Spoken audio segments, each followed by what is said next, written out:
Hello అందరూ ఎలా ఉన్నారు? ఈరోజు నేను ఒక చిన్న స్టోరీతో మీ ముందుకు వచ్చేసాను. స్టోరీ నేమ్ దాసానుదాసుడు హరిదాసుడు.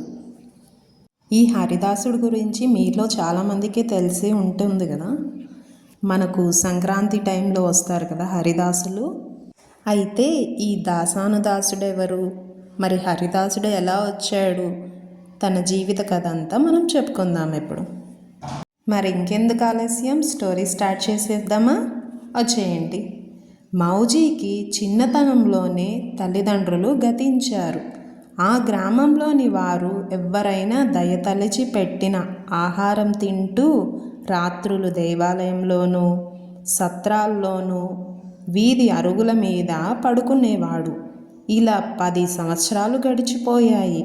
ఆ గ్రామంలోని ధనికుడొకడు అన్న వస్త్రాలిచ్చి నెలకు 2 రూపాయల వేతనంతో మౌజీని తన పశువుల కాపరిగా నియమించాడు. మౌజీకి ఆ రోజు నుంచి అడవికి పశువులను తోలుకొని పోవడం, ఆ ఇంట పెట్టిన ఆహారం తినడం, పశువుల కొట్టంలో నిద్రించడం దినచర్య అయిపోయింది.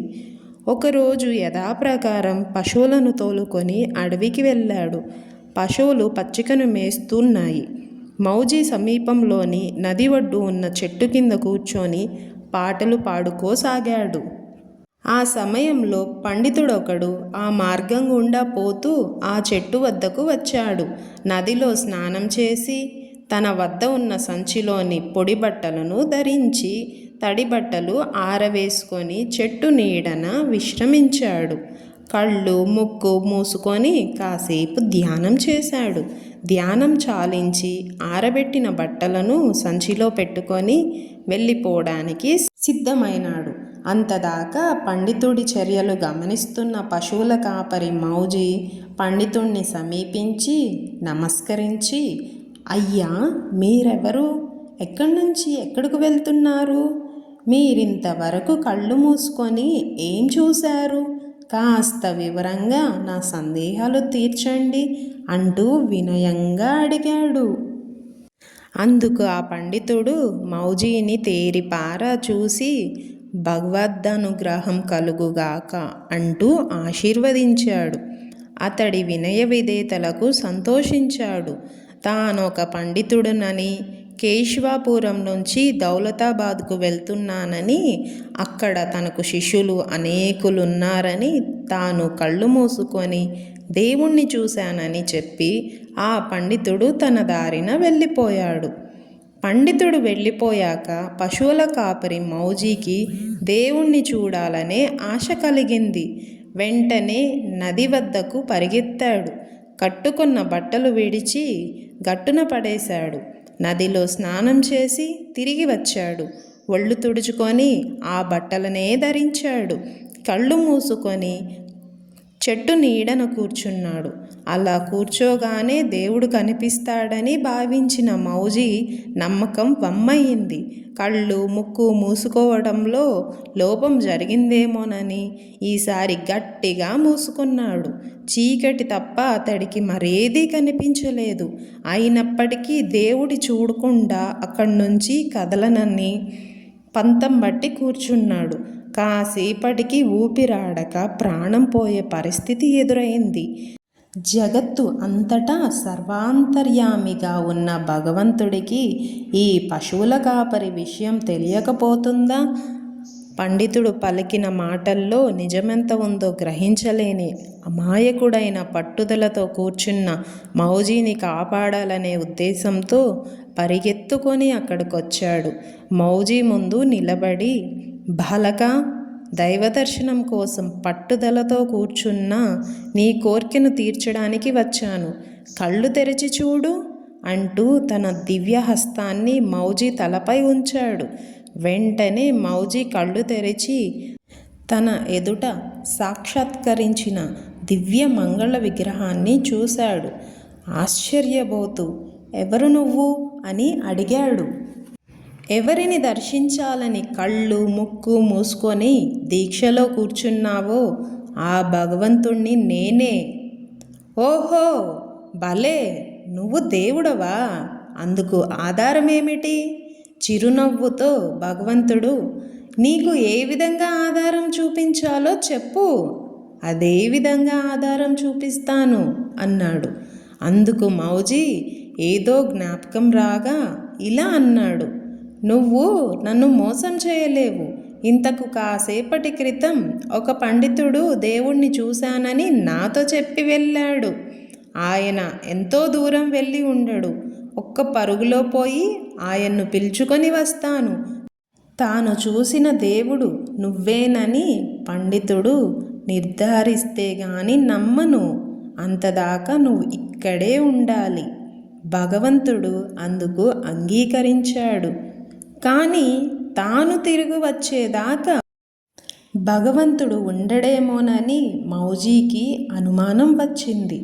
వెంటనే అక్కడున్న తీగలతో భగవంతుణ్ణి ఒక చెట్టుకు గట్టిగా కట్టేసి పండితుడి కోసం పరిగెత్తాడు.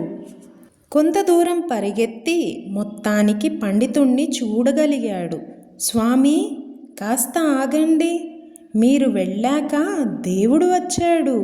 అతడే దేవుడనే నమ్మకం కలుగక ఆయన్ను చెట్టుకు కట్టేసి వస్తున్నాను. నాతో వచ్చి మీరు చూసిన భగవంతుడు ఆయనో కాదో తెలుపండి అంటూ ఎలుగెత్తి పిలిచాడు. తనను పిలుస్తూ పశువుల కాపరి రావటం పండితుడు చూశాడు. తన వద్ద ఉన్న సంచిని తస్కరించడానికి ఏదో నెపంతో వస్తున్నాడని సందేహపడ్డాడు. ఆ ఆలోచన రాగానే పరిగెత్తడం ప్రారంభించాడు. మౌజీ అంతకంటే వేగంగా పరిగెత్తి పండితుణ్ణి అందుకోగలిగాడు.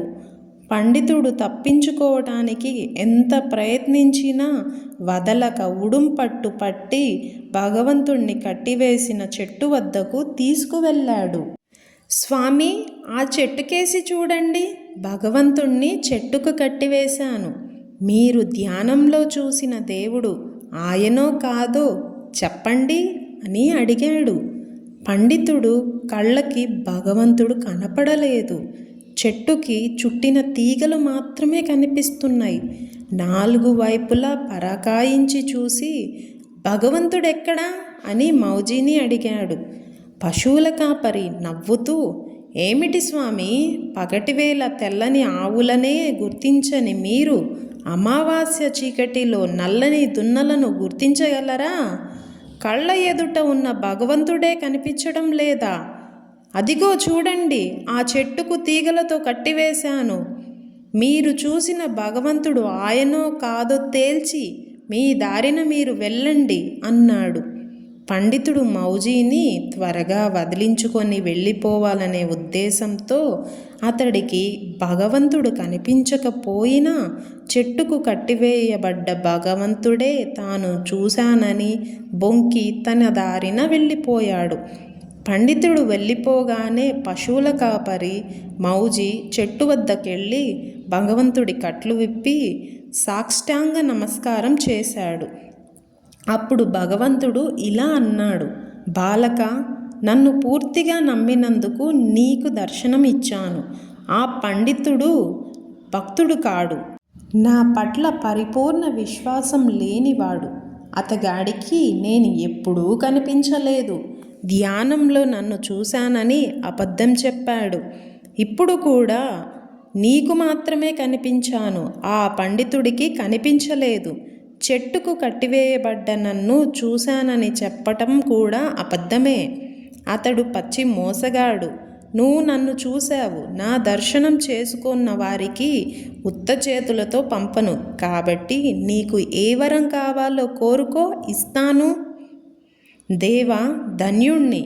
నేను స్నానం చేసి ధ్యానంలో కూర్చోగానే మీరు కనపడాలని కోరుకుంటున్నాను. అనుగ్రహించండి.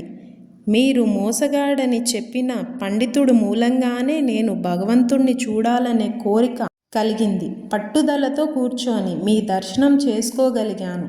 అందుచేత ఆ పండితుణ్ణి గురువుగా భావిస్తున్నాను. ఆయనకు కూడా మీ దర్శన భాగ్యం కలిగించండి. ఇంతకంటే నాకు ఏ కోరిక లేదు అన్నాడు వినయంగా మౌజీ. భగవంతుడు ఆ బాలుడి కోరికలు విన్నాడు. చిరునవ్వుతో, వస్తా మౌజీ, నీ ఉన్నత భావాలను మెచ్చుకొన్నాను. లోకంలో గురువు వల్ల శిష్యుడు తరించడం చూస్తున్నాను.